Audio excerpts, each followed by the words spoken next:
Well, hello everyone, and welcome to, I think, what it is, number 17. We'll talk about that in a second. But yes, we've got a familiar face. You've been here before, Lisa. Yes, I have. And it's good to Thank be you. back, Eleanor. Thank you. Thank you very much to be the victim once again. You must have enjoyed it the first time round, and that's why you're doing another one. So you guys might already be familiar with Dr. Liz Mills. You've been at Stellenbosch University for quite a few years before, about 20 years actually, before coming to the MU, and child and family law lover. In Oh, fact, indeed. Yes, definitely. yes, Find it and also just, you like to sorry. publish. A lot of your work is published, so you like that too.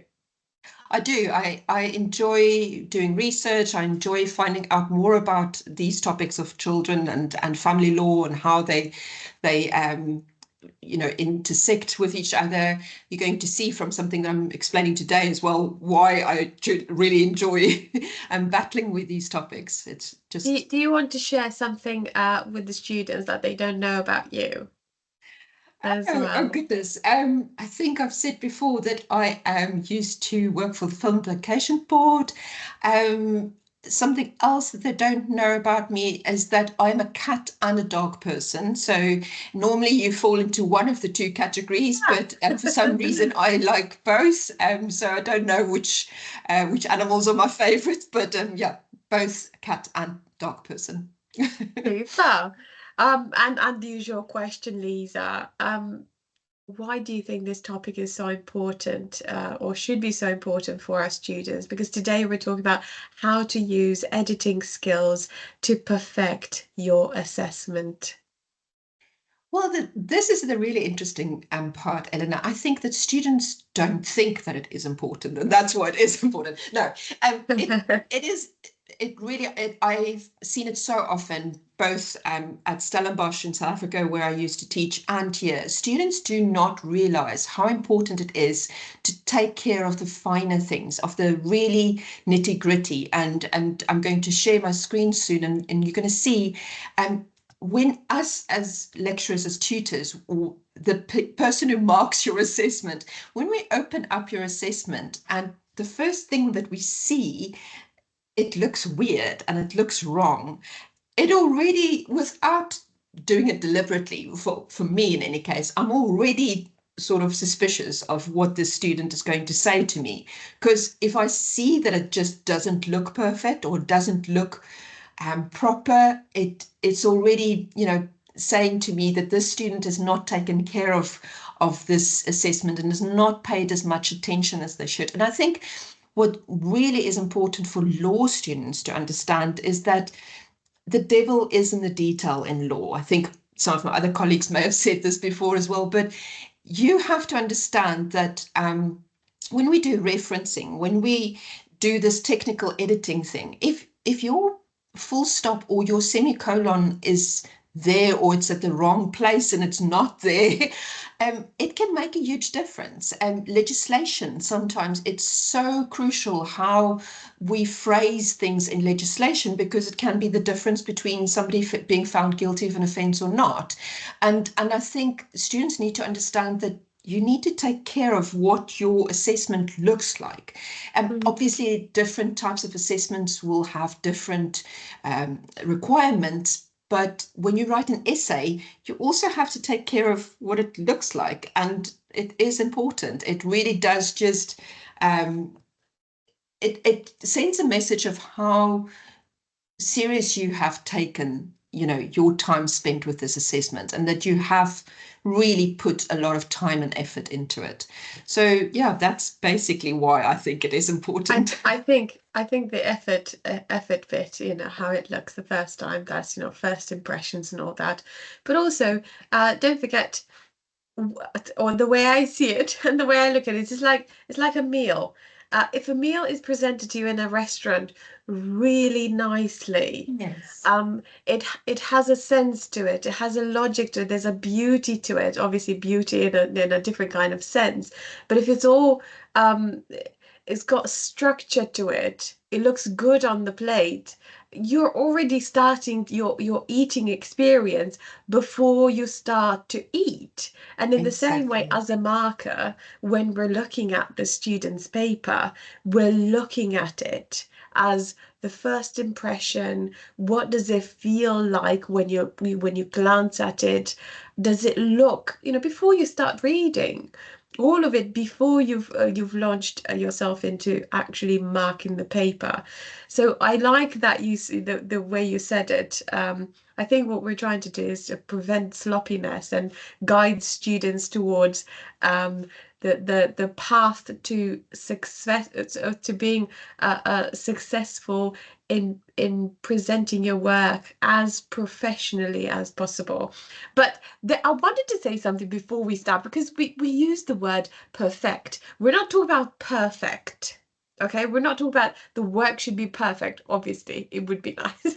Nothing is But ever. nothing is it's not about perfection. It's about getting better and better at what you're doing. Is that progress? Is that learning curve? We believe in Yes. the learning curve, but it is for you to want to be better than the you yesterday. Yeah. Absolutely. Eleanor, two things. Let me start with that last thing that you said that you just reminded me of. I mean, I look back now and I read things that I've written a couple of years ago, and my writing style has already, improved, has developed. It's already different from what I did a couple of years ago. So yes, it's absolutely a developmental process, and students should never be scared of, knowing that it's a process to get to perfect, which we're never going to attain, but that's also something. Mm, And then the other thing that I think that you reminded me of is that we want our students to be successful.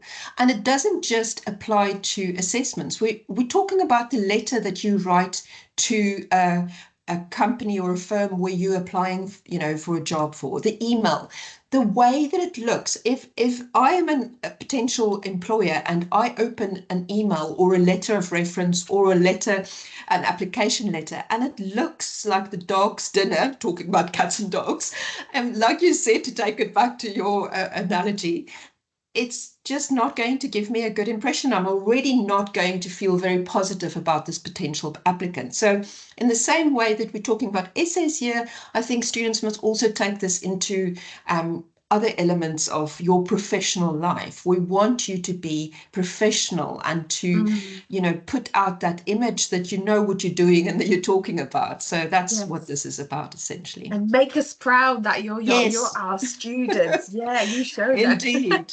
Yes. Okay, you've got some documents you're going to share with us, Lisa. So you go for Yes. it, set yourself up so we can start. Well, you can start telling students all about your expertise in perfecting their assessments using editing skills. Okay, so my computer is for some reason slow. Yes, Can you, I you can see. see? Okay, I you can can see it. see. There we Yeah, go. but Okay.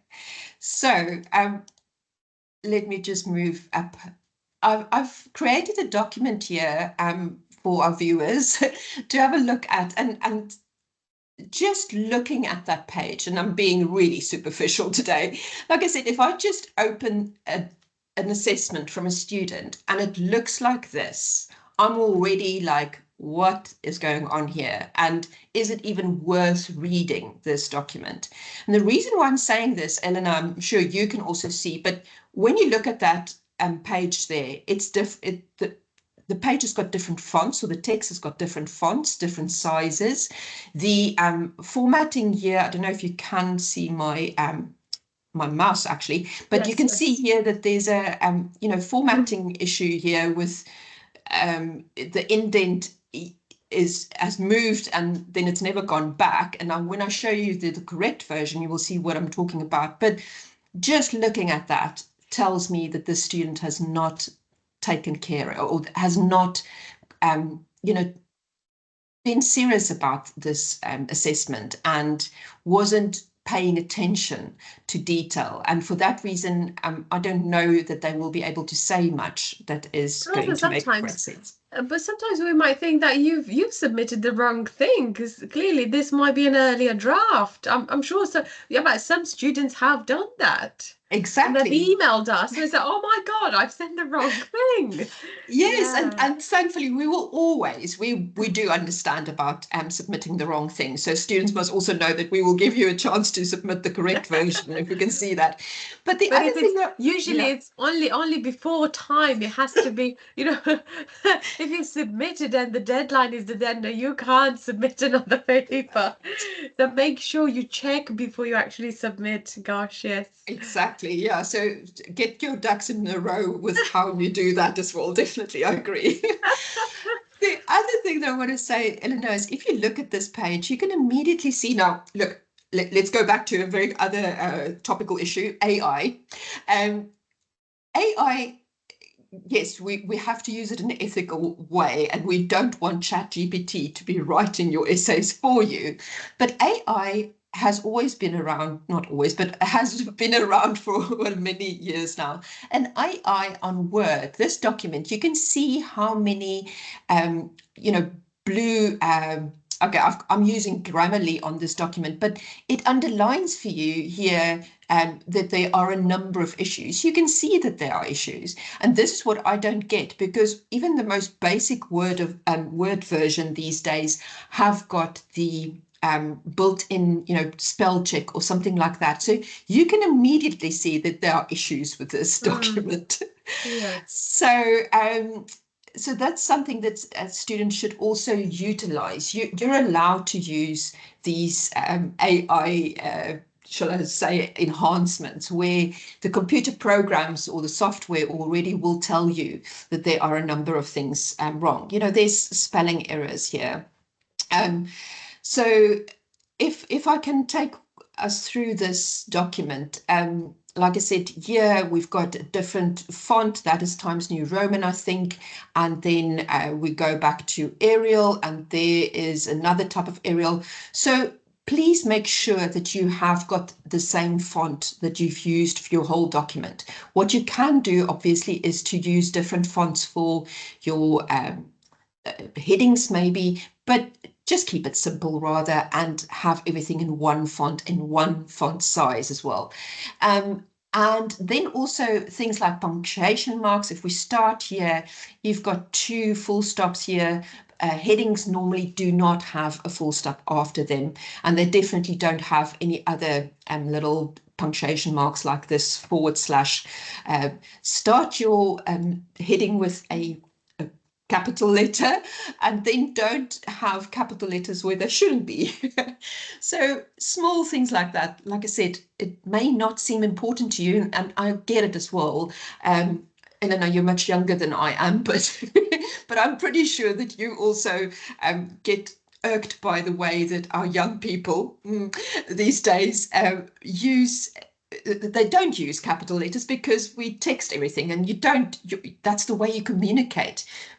That's the way we communicate online and on Snapchat and on WhatsApp or whatever. You don't have to use capital letters. I get it. And you use abbreviations. But when we write academic pieces, or when you write in a professional setup, you use capital letters and you use punctuation marks, because punctuation marks change things to your sentence. So Mm, that's one of the initial things that I want to say.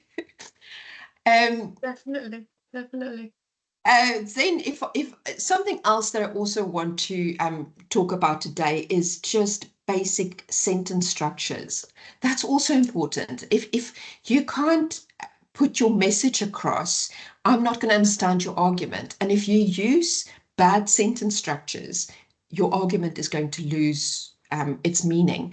What I'm talking about here is that, look at the sentence. Whilst international treaties and national legislation usually provide a different definition of the term child. Now, Well, you will can you see, highlight the bit that so we oh, just that's good. make it clear because it Yes. would be easier for the yeah, Okay, so if you there can we see, are. so that sentence may look to you like, or to some of students, it may look like a full sentence, that treaties provide a definition of the term child. But the problem is that you started with a conjunction here, the word whilst. And because of that, you now need to have a subordinate clause. And I'm not going to start, I'm not a grammar Nazi, but just the basics. You need to have a comma here now. So this second part, such clarification is not found for the concept of a parent. This is also true for the African Children's Charter.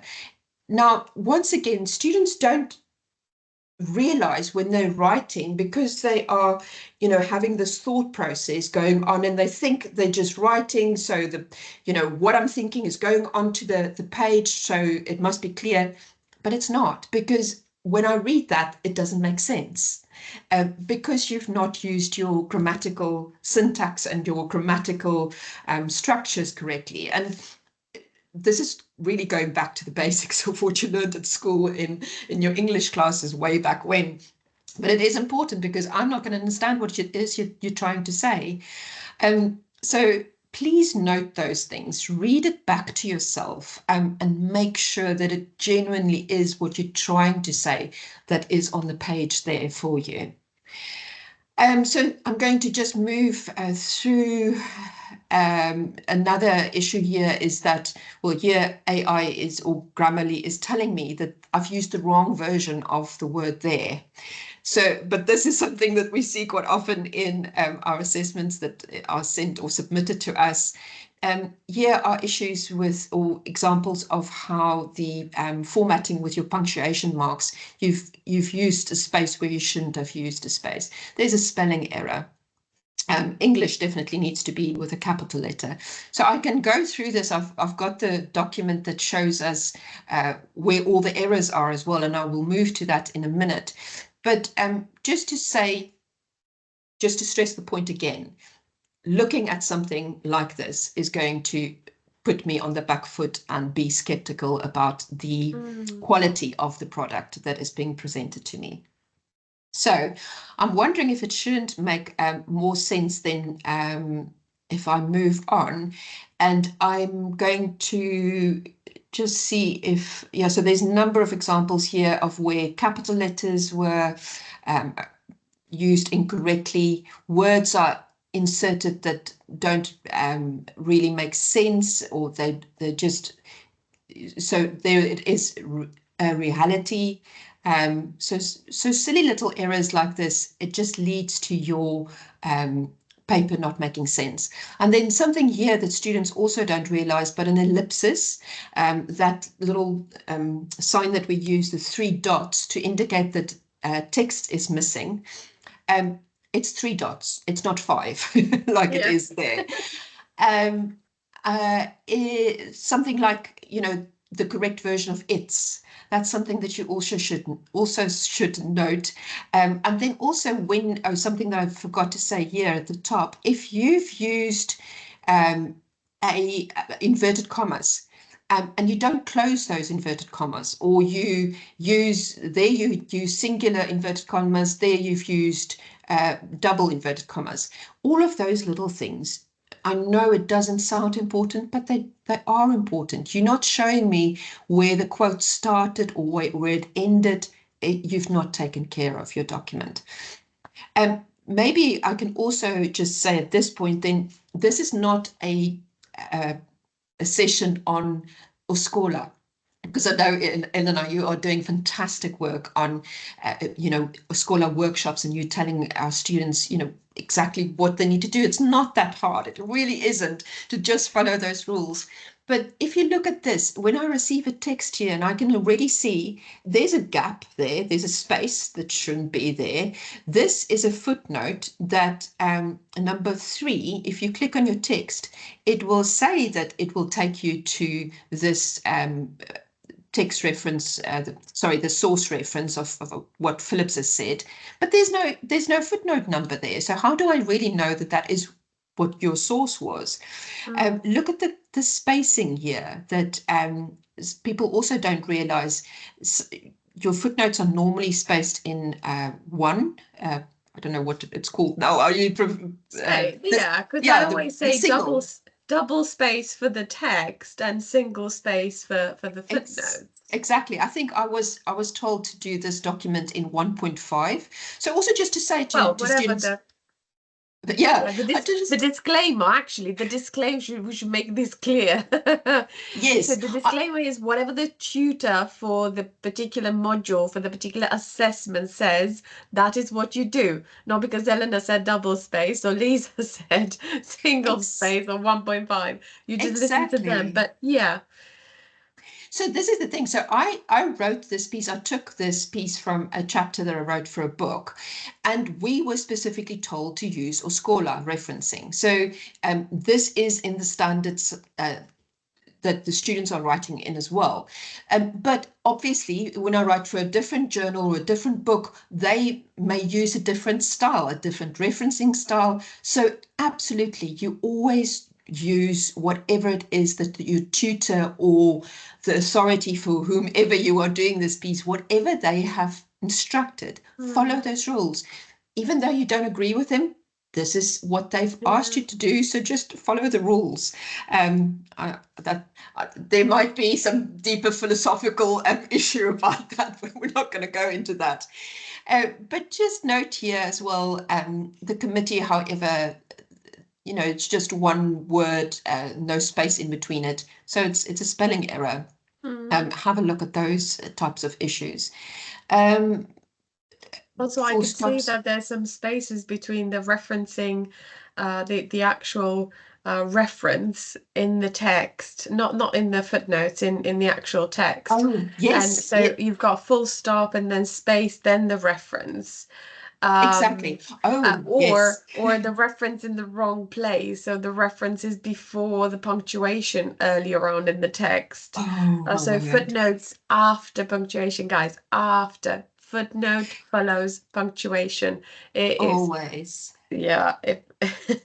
I'm trying There to are find that worse, here. there are Um, worse things in life, but when you're the Escola police, is jarring. Absolutely. I don't know how many times Oh, I've said to students, so there's an example of what you've just said, Eleanor. yeah. So your footnote reference, that little number, always follows the punctuation mark. It doesn't matter if it's a full stop, a comma, an inverted comma like that. It follows, it's after the punctuation mark. But there's Lisa, not, I just had the yes. idea. Can you just use the yellow highlighter? Because that's, and then you leave the highlights in there as well. Because then Oh, you can right. just, Okay. yeah, I think, because if you use that and you it would just click on the highlighter and then you There can we go. just use the highlighter throughout if you want. That is a good Um, idea, but let me yeah, just yeah, turn click on that the highlighter, I think, on. and it just, yeah, you can use this There we go. everywhere, There just we in go. case we're not making it clear to students. Um, Yes. So that is an example of what you said earlier of a footnote reference that's at the wrong place. And then this one I want to show you. Um, so what we see quite often, what I see, you can see we're at number 5, number 6, and then all of a sudden we are here on number 78. Oh, hang on. Now, the Yeah, reason well, why it's got two numbers, doesn't it? I mean, someone it wanted to be is smart, didn't they? because some students think, but okay, hang on, I've got two sources here. So you will see number 7 here is Phillips. Yeah, And then, but I'm also quoting from Julia Sloth Nielsen's work here. So yeah, now I'm going to also insert a new footnote, and that is number 8. You do not do that. You then put in a semicolon in between your two references here, and you now move Julia Sloth Nielsen as your source for yeah, this yeah. particular whatever statement that you have made. Mm. You do it as one. You do not yeah, you do not combine it and make this look like number 78 instead of 7. Just one footnote would have been necessary there. Yeah. So there, and then also look, so often I've seen this as well, that Oh, students just omit something. So you wanted to say that you've got a reference for this particular statement. It is a phenomenon that is not unique to the sub-Saharan region. But now there's nothing. There's just no reference. So I will have to penalize you for that fact that you have used a statement and you've not given me the correct authority for that statement. that So sometimes happens because students leave it until the end to actually the references, guys, don't do it. Don't just I reference as you know, go. I know, Reference I'm as you busy. write. I'm busy supervising master students now that submit drafts to me that I need to assist them with, and then they say, I know I'm still going to do the referencing, and I'm like, no, just do it from the start. You are setting yourself up for so much work that you're making it more difficult for yourself. So And don't do that. dangerous for plagiarism because you might forget to cite sources. You might forget. So I don't even, this is really bad. I'm saying it here, but for contract, we get a chance to look at people's work gradually to help them out and give them feedback. And um, I'll just say from this, I am not looking at your paper if it is not referenced. Oh, but please, no. How do I know that you're going to do it well? You can't Exactly. assume. I want to give you feedback on everything, so do it as well as you can. Then I'll look at it. Yeah. Absolutely. Eleanor, we have the same approach, but sometimes when students are in the situation where it's due for submission, I do understand. But like you have said, crucially, you can be committing plagiarism, and that's a Mm. serious offense. So you are setting yourself up for failure on many different levels, I'm afraid, and you're making life really hard where it doesn't need to be hard. Um, if I can just move through this text then further, I'm not going to bore you with, but there you go. There's another just simple little thing, a space that is omitted that should be there. So where at Lord with a capital letter, you are really not showing much respect for this very important judge if you do not write his title with a capital letter.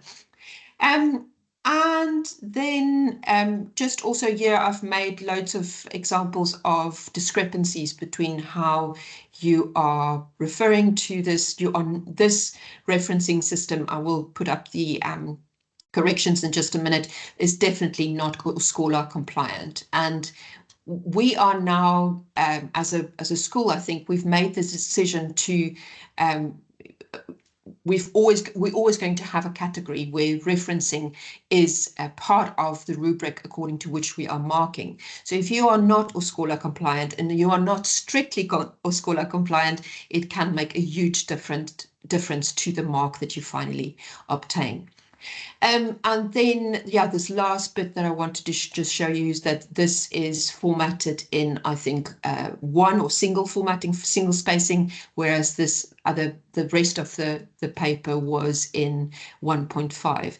So Mm. if I can just, hopefully my technical skills will work here, I want to share this window with you. This is the one where you can see how many errors were made in that text that I've given to you.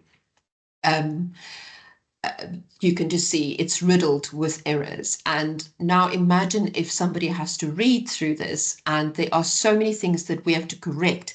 This is not our job. We do not want to correct technical issues like this. We do not want to struggle to read your paper whilst we are reading through it and then not getting the message, because that is just once again, I know I've said it before, but I'm going to say it again. Your message, your argument gets lost because I get so annoyed by looking at all of these errors in your technical presentation that I am not paying attention to what it is that you are trying to explain to me, and then I can't give you a good mark. So please, it really is crucial. It is an Yeah, it important aspect. detracts.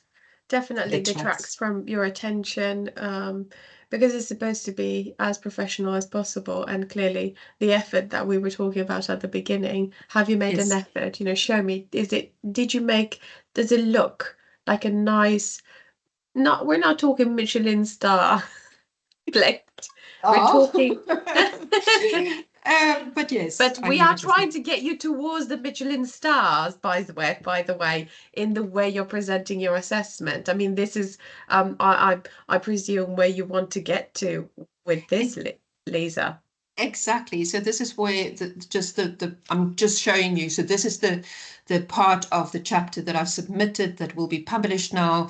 So I'm sorry, I forgot to say earlier that you asked me something interesting what the students don't know about me. I'm so interested in, what it means to be a parent and what it means to be a child. So this is why this chapter is dealing with parental responsibilities and things. But anyway, so this is what it was entered in. Oh, talking about perfection, see, Grammarly is still telling me that I have made errors here, so I'm definitely not perfect yet, according to Grammarly.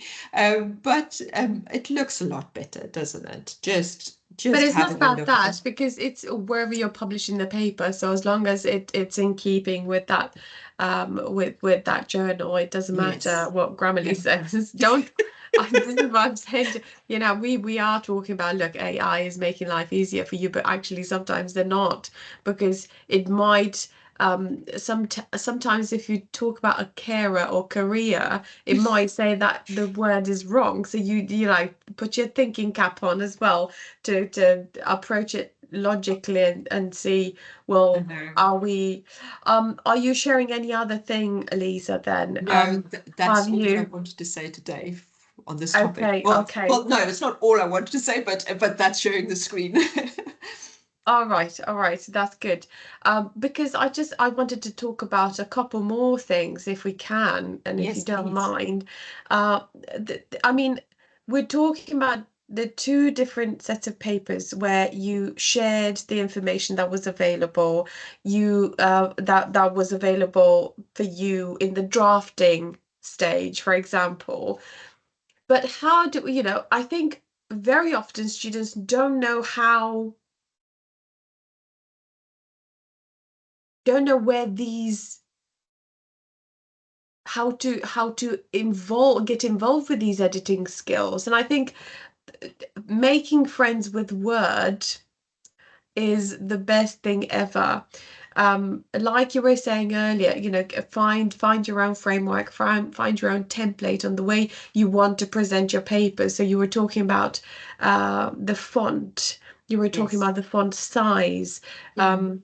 What we're saying to students, I mean, we used to just focus on Times New Roman for a very long time, and then we move on to Arial or Calibri. I don't know, whatever the case may be. Um, but the idea of that is to just show uniformity and simplicity in terms of what you're offering to the reader. So make it easy to read, easy to understand. Um, I suppose uh, I always say to students, size should be 12. Anything Yes. below that is going to be really difficult to read. But you don't want to go too much above that either, because it will be coming across as a shouting document. Just because I think I'm just talking from experience. Because Absolutely. like you were saying, Lisa, earlier, I mean, it's when you open the document, it's like, wow. Yeah. Or Yes, you indeed. get, oh, what Or happened even here? I'm thinking we are asking students to quite often now do presentations, so they have to submit PowerPoint slides. Same thing. What does it look like? And when you talk about 12 font size, that does not apply to PowerPoint. Oh, Slides, yes. but once again, your That's tutor is going to be very specific, and they will say to you, remember to not make it too small, because if we have to then, either if you're doing this in person or you're presenting online, and I have to sit there and squint and look, I know I'm old, but it's a not little because bit. I'm old that I can't see the font. I can't read what it is that you're trying to tell me. So small things like that, those small little details are so important. So, and like you said, the font that I need to be able to read, it shouldn't be Yeah. something that shouts at me. Yes, yes, that too, because you don't, from one extreme to the other. Okay, I'll make it big if you want. No, it's not about that. Try and be somewhere in the middle, and 12 is your friend. Number 12. Don't forget, go, number 12. Definitely. So when Yes. I speak with students, normally I said the way you set up your paper, you do it right at the beginning, or you can do it at the end, obviously. Select all, blah blah blah, do it. But the way I say is, Okay, I'll just use Times New Roman because that's really my default setting. But I very often have started using Arial now.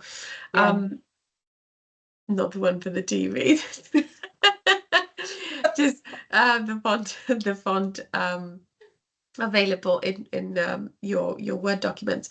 So let's say Times New Roman, size 12, double spaced. And I'm saying this because that double spacing allows us to put comments in between your lines, and then it will be comments on that particular, a Yeah. highlight or a point, or Yeah. maybe just one word on something you wrote in the middle of the paragraph, rather than just squishing it, and then we only Exactly. have the sides to like cram up everything that we have to say, and then ultimately we just slap it over the text, and then Yeah. you're not going to know what What it is which that we bit are want you to say. talking about. Yeah. Yeah, so Yeah. it's really difficult.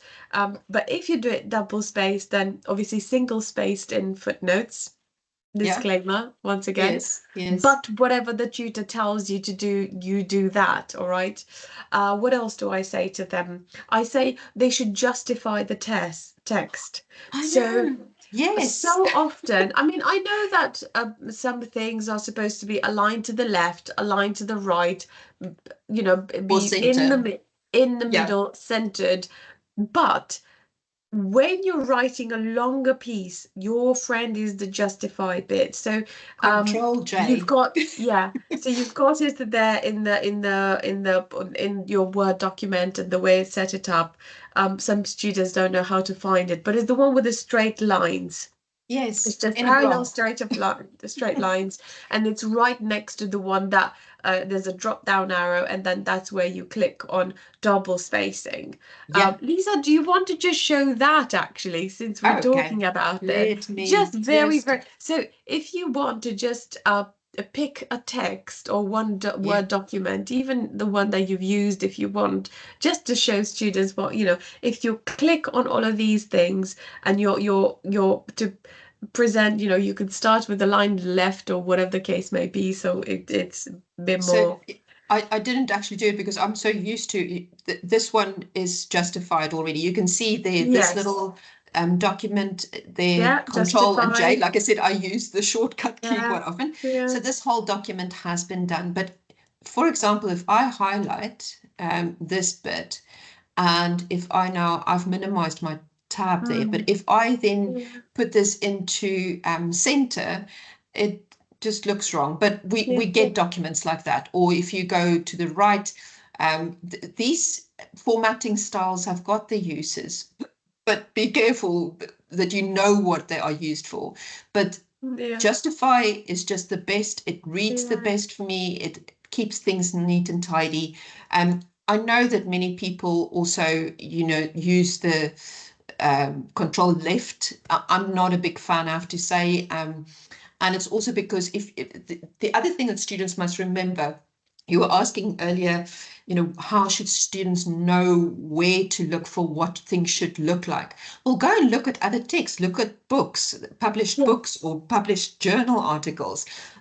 I will tell you, you're not going to find a piece that is control uh, left. It's always going to be block styled. If it's a good publication, you're not going to find that people use these other types of styles. So just keep it simple and justify it uh, in a block And of format. course, to the right of that button, you also have the double space, don't you? Oh, And and then you then can double there you space go. it if, So I obviously you can, said you've got it 1.5.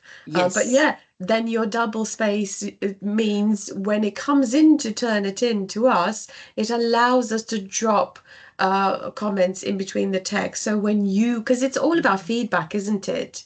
it is. Feedback to then feed forward, in that sense, to Exactly. say to students, this is what you could improve, and then it really does help, to add these bits, to add these comments, and then it's a Yeah. pleasure to add the comments, because I'm not going to say the more comments you have on your paper, the better. Obviously, that I don't know if it works like that, but if you do look at your paper as something that you need to get feedback from and you want to progress, because that's the whole point of going from one year to the next, trying to get your assessment to look better, Yeah, earn more points, gain more. So you're, again, I'm going back to that learning curve. Just keep progressing, keep yeah. adding to your style, keep improving your style, because we are uh, work in progress, I suppose, just like our documents. Absolutely. Absolutely. I love that analogy, Eleanor. But and I want to say, even if we just want to insert a comment here that says great point, or this is really well done. It's great if you've got the space to do it, and it just reads easier. It really makes Yeah, us our lives easier, and you do want us to be in a good mood when you mark, or like I said, you do want the person who is reading your application for whatever to be in a good mood when they read it. It really is as simple as definitely, that. definitely. Well, Lisa, I think we've covered so much. It's unbelievable how much we've been able to cover, but it never is enough for students anyway. So if you guys think that there's more that you want to find out from Lisa, from me, from any other question, from anything else to do with editing skills, you could, we could really delve into this even more, to prepare, I can already imagine, a session on how to prepare your Word document for future papers, that that then means you've got a template and this is what you use. And I might just get you down on something like that. But I think the more we talk about the nitty-gritty, the more we talk about the small things that we think don't matter, but they actually do in the grand scheme of things, because we it's just really sad that it's built into, it's in our blood, isn't it? Because it's our job, like every day you're looking at it's, yeah, it's pretty much second nature. And sadly, it kind of stirs us towards finding the wrong things. It's really bad. I shouldn't Oh even no. say that. I But wanted isn't to, it? It's like because our brain looks at the bill like, yep, I can see the hundred of. errands. So it's Yeah. so easy to spot because our eye is trained in that way. Yeah. So Yeah. we have to, in a sense, sometimes I'd have to. I really apologize to students because this is our job, I and we know. just see it that much quicker. And yes, it may sound sad to some of you that you think Eleanor and I are nerds. Well, we are probably nerds in that way, but we're not the only ones. We are not. Yeah. And this is the maybe one of the final things I want to say, Eleanor, is that students must also remember if they feel ill-equipped to do this, it's not just us that have the skills to do this. There are many experts at the university who are Yeah. very, very well equipped to assist students with this. So if you don't know where to go and ask, the library is always a good place, but we will also put you into contact with somebody who can assist you with this. But it is important. It really is. It's not just Yeah. us saying this. And again, like we were saying earlier, make us proud that you are our student. Make us Yes. proud with what you present as your work. So we are actually here to do this podcast for you today, to Yeah. make sure that you improve your own work, obviously for the purposes of your assessment, because it's just the nature of the podcast, but really it's for the future, isn't it? We're Yep. not stopping here. We want to make sure that you are proud of the work you are doing, that of what you've achieved, with the progress and the support that we can give to our students in their every single day that they spend with us. Well, Yeah. Lisa, this has been amazing. We've uncovered so many things and pointed at so many errors and so many ways in which you can improve and use editing skills to perfect your assessment. So thank you so much again for coming the second time on this podcast. I really appreciate it. And who knows, maybe if students, you feel that you could have another go, another session or something a bit more in depth than that, we can still do that for you. Just let me know. You can email me Absolutely. and then we'll make it happen somehow. Well, thank you, Lisa. It was amazing to have you again. My And pleasure. yeah, hopefully we'll see you in the future again. Take care, Definitely. you guys. It was lovely to have you listening to this podcast, and I do hope that you find something interesting or something new, or something that you are learning and feeding forward in your work. All right. Take Take care. care for now. Bye. Bye.